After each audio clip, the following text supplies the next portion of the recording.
De ce n-are Barza limbă? Se zice că a fost cândva o femeie măritată care avea și un drăguț. Bag seama că pe vremea aceea o femeie cu bărbat era lucru rar când mai avea și un îndrăgostit. De aceea rămânea prin povești. Și femeia asta, de câte ori venea îndrăgostitul, umplea un blid cu lapte, scotea copilul în ogradă dacă era vară, ori de era iarnă îl vără după cotlon, îi pune blidul dinainte și ea își căuta de foc ușor. Azi așa, mâine așa, la laptele copilului se nărăvise și un viclean de șerpi prin budulei din prejurul casei, împărțând în doi blidul. Și de multe ori o spăta numai șerpile, iar bietul copil rămânea cu ochii căscați, minunându-se ca de o jucărie rară. Așa că șerpile trăia împărătește de pe urma slăbiciunii femeii. O barză care vede toate de pe vârful casei, ce-o socotit într-o bună zi.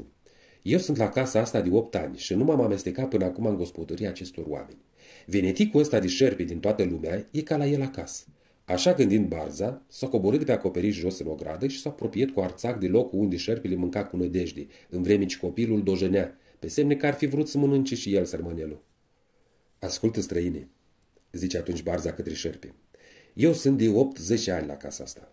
Au fost timpuri în care n-am găsit așa ușor de ale mâncării. Ograda acestor oameni totdeauna au fost plină de grăunță. Ei bine, nu m-am putut hotărâ niciodată să mănânc și eu așa. De-a gata. Din ceea ce zvârli la păsările curții. Cum s-ar zice, fără muncă. Cum de pildă faci tu, cam de multișor cu hrana copilului ăstuia neștiutor. Să știi, dacă te mai întâlnesc încă o dată aici, nu voi sta la gânduri. O să-i spun gospodarului ce se petrece la casa lui. Nici nevestii nu o să-i fie bine, dar nici ție. Te ascult și îmi vine să râd, îi răspunse șerpele. Tu stai de 10 ani pe acoperișul casei astia. Eu de 15 ani o țin în spinare. Peste culcușul meu s-a ridicat acum 15 ani casa pe care tu te-ai așezat într-o bună zi, ca și cum n-ar fi fost de ajuns povara ei peste mine. Îmi mai trebuiai și tu, colac peste pupăză. Am rămas de atunci al casei, așa că te poftești să-ți bagi mințile în cap, altfel dușmani de moarte vom fi. Atunci dușmani să fim. Și Barza s-a ridicat iarăși pe acoperiș.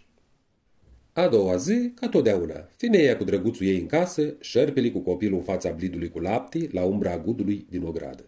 Barza o dat câteva târcoale în zbor pe deasupra casei, o văzut cum stau lucrurile și o porni spre ogoare, ca să vestească pe gospodar. Ce-i va fi făcut nevestisii omul nostru, povestea nu spune. Vorba e că din ziua aceea nici tu drăguț, nici tu șerpe. Amărât peste măsură de întâmplarea aceasta, șerpile o ținut să se răzbune. Într-o bună zi iese șerpile în calea berzei și unul una, celălalt alta, dușmânia lor ajunge pe moarte. Atunci se zice că Barza s-a înfuriat, o prins pe șerpi în plisc și o voi să-l înghită. Vicleanu o apuca limba păsării, drept de pe lângă rădăcină și i-o retezat-o ca un briș. Așa a rămas Barza fără limbă. Dar șerpile, dacă ar fi priceput el că abia de aici înainte de venise pentru el o primești de pliscul fără limbă, nu mai rupea el limba berzei. De aceea se zice, cine seamănă cu legii.